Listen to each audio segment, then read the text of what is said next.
yang menagih kepada kalian. Saya selalu sampaikan, ada nggak nama kalian? Kalau tidak ada nama kalian, berarti itu. Halo, assalamualaikum warahmatullahi wabarakatuh. Apa kabar teman-teman semuanya? Semoga semua dalam keadaan sehat walafiat ya.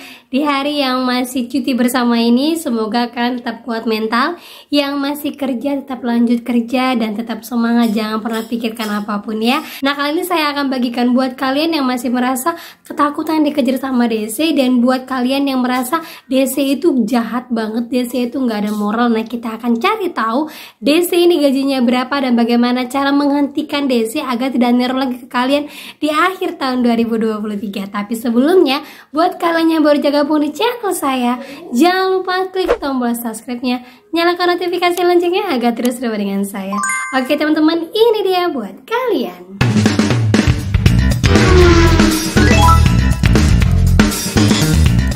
Oke teman-teman, sebelumnya kita akan membahas tentang gaji DC ya. Jadi kali ini saya baru dapatkan artikel yang memang mengangkat tentang gaji DC yang selama ini memang orang-orang mengira gaji DC itu kecil, gaji DC itu dipotong, gaji DC itu cuma sekian. Nah, DC yang saya maksudkan ini adalah desk collector, orang yang memang menagih kalian via WA, bukan yang datang ke rumah yang maki-maki kalian pakai kata binatang dari A sampai Z, yang memang kalian takutkan kata-katanya. Mbak lihat nih mbak, kata-katanya seperti ini, mbak lihat nih mbak. Dan saya selalu mengatakan tolong abaikan, jangan pernah dibaca, karena kalau sekali aja kalian membaca pasti kalian nanti akan down. Tetapi kalau WA-nya masih bagus, masih kata-katanya mengingatkan kalian untuk membayar, kalian boleh meresponnya. Karena apa?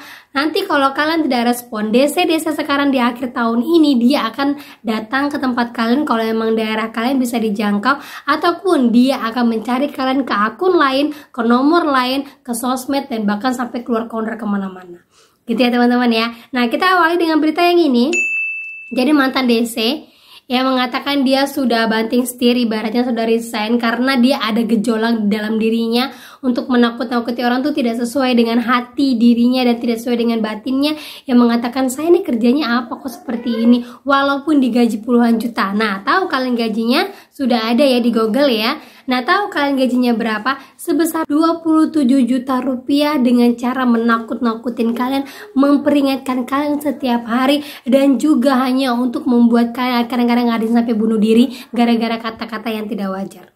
Nah, kalian baru tahu ya teman-teman nih ya, gajinya sebesar itu, kalian yang setengah mati mengembalikan hutangnya berserta bunga-bunganya yang kata-kata ancamannya, dan mereka tinggal enak-enak aja setiap bulan terima puluhan juta. Nah, di vlog sebelumnya saya sudah sampaikan kepada kalian pendapatan pinjol ya, dari cuma 20 miliar aja bisa mencapai 31 miliar dalam jangka 1 tahun aja teman-teman. Bayangkan ya, kalau ini terus berlanjut bagaimana nanti ya teman-teman. Kita nggak tahu ya, anak cucu keturunan kita, keluarga kita. Wah, karena saya lihat sekarang ini yang paling digempar-gemporkan sama pemerintah itu adalah pinjol ilegal dan judol. Sementara untuk pinjol-pinjol yang legal, yang memang pemain-pemainnya memang diketahui sama OJK, DC-nya, bunganya, nah itu juga tidak pernah disentuh gitu loh kalau nggak viral. Sudah saya jelaskan sedetail-detailnya di vlog saya sebelumnya. Nah, kali ini saya akan memberikan lagi satu tips buat kalian di akhir tahun ini. Bakalan terus sesering mungkin, bahkan 24 jam DC itu akan mengejar kalian. Nah, di antara semua itu pasti banyak sekali kalian menerima template-template kata-kata yang tidak wajar. Nah, kalau kalian terima kata-kata itu, baik itu melalui aplikasi Shopee. Nah, ada beberapa pinjol yang memang sudah menagih melalui aplikasi Shopee. Biasanya itu Rucep ya, rupiah cepat. Kemudian ada juga kalau saya tidak salah Pinjam Yuk. Ada juga dia lagi dari pinjol Samir. Informasinya dia sudah menagih melalui aplikasi Shopee kalian. Ya, dia melacak yang kalian belanjain. Dia melacak segala paket kalian. Dia mengatakan bahwa kalian bisa belanja tapi bayar pinjol nggak bisa.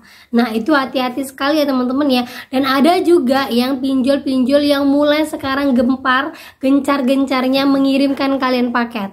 Nah, kalau ada yang seperti itu, yang perlu kalian lakukan pertama kali adalah screenshot semua kata-kata yang tidak wajar. Kalau masih kata-kata mengingatkan, tolong bayar Bapak sekian sudah jatuh tempo. Kalau kalian tidak bayar dalam waktu 24 jam akan saya masukkan ke dalam daftar hitam di blacklist satu keluarga. Itu masih kata-kata wajar.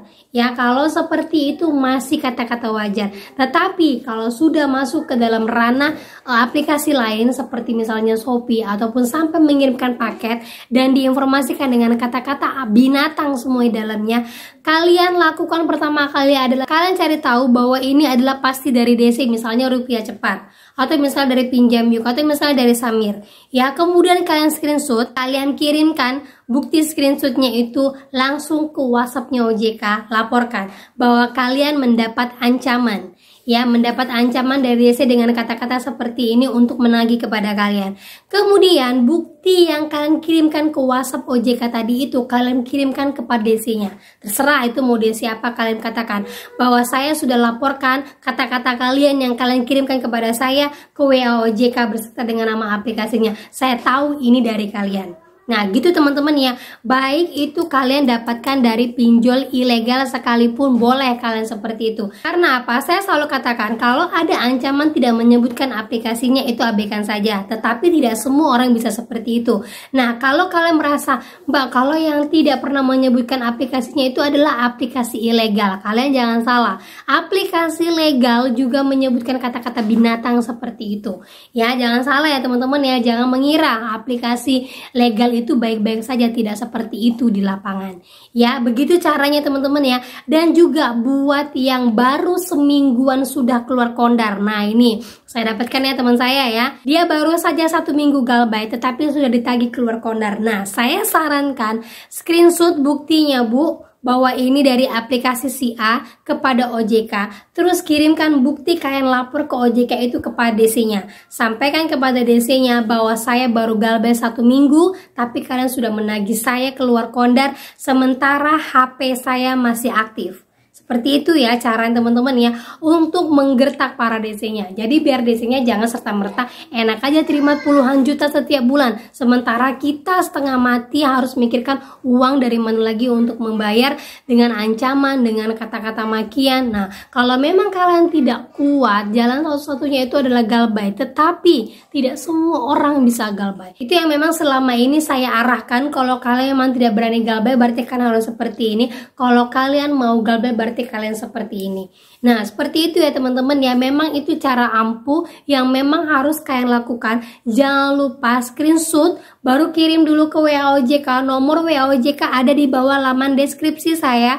Setiap vlog YouTube saya ada nomor-nomor pengaduan OJK, alamat websitenya, Kominfo, Kapolri, dan juga nomor WhatsAppnya dari OJK. Semua ada di bawah, kalian buka saja ya. Untuk link-link pengecekan SLIK juga ada di bawahnya. Jadi kalian tinggal cari aja di bawah deskripsi saya. Jangan pernah takut, kalau kalian melakukan itu saya yakin sekali DC-nya pasti tidak akan berani lagi untuk menagih kalian. Kalaupun berani, dia akan menagih dengan nomor lain. Dan dia tidak akan pernah menyebutkan dari aplikasi mana dan tidak akan pernah menyebutkan nama kalian. Makanya saya selalu sampaikan kalau ada surat somasi, saya selalu bilang ada nggak nama kalian. Kalau tidak ada nama kalian berarti surat somasi itu untuk sejuta umat. Kalau ada bahasa-bahasa yang kurang ajar yang menagih kepada kalian, saya selalu sampaikan ada nggak nama kalian. Kalau tidak ada nama kalian berarti itu adalah template 1 juta umat ya, untuk semua umat. Jadi kalian tidak takut. Tetapi kalau kalian takut, yang kalian lakukan adalah seperti tadi. Dan pastikan semua DC-DC-nya kalian kirimkan, kalian sampaikan bahwa saya sudah laporkan pinjol kalian ke OJK karena kalian sudah menagih saya secara tidak wajar, karena kalian sudah menagih saya keluar kondar padahal saya baru galbay sekitar semingguan. Gitu ya teman-teman ya, jangan takut lagi teman-teman ya. Udah tahu kan gajinya DC aja bisa untuk bayarin pinjol-pinjol kita, sementara DC-DC-nya itu digaji dari uang yang sudah kita bayarkan ke mereka, tapi nggak ada otak mereka memperlakukan kita. Gitu ya, tetap kuat mental, berpikir logis, tetap semangat, jangan pernah takut karena yang galbay bukan kalian sendiri. Di akhir tahun juga yang galbay bukan kalian sendiri, dan jangan pernah merasa oh iya ini adalah hutang yang harus saya bayarkan. Nanti kalau saya nggak bayarkan seperti ini. Kalau kalian berpikirnya seperti itu terus, yang terjadi kepada diri kalian adalah kalian akan terus gaya lubang tutup lubang dan akan menciptakan sebuah ledakan besar, yaitu hutang yang menumpuk hingga ratusan juta. Terus kalian tidak bisa membayarkannya lagi. Dari sekarang saya sarankan untuk galbaikan saja dan laporkan DC-nya. Gitu ya teman-teman ya. Oke, itu saja yang bisa saya sampaikan pada hari ini buat kalian. Tetap semangat, tetap kuat mental, tetap berpikir logis dan tetap terbuka. Di tahun 2024 tahun baru nanti kita harus kuat mental dan kuatkan galbay agar apa, tidak ada lagi yang namanya pinjol legal lagi. Ya, karena apa, di tahun 2023 aja sudah ada 3 pinjol yang mengembalikan modalnya. Di tahun 2024 kalau bisa semuanya juga kita kembalikan modalnya dengan cara galbaikan. Gitu ya teman-teman ya. Oke, itu saja, semoga bermanfaat dan menjadi mood booster buat kalian. Akhir kata saya ucapkan Assalamualaikum warahmatullahi wabarakatuh.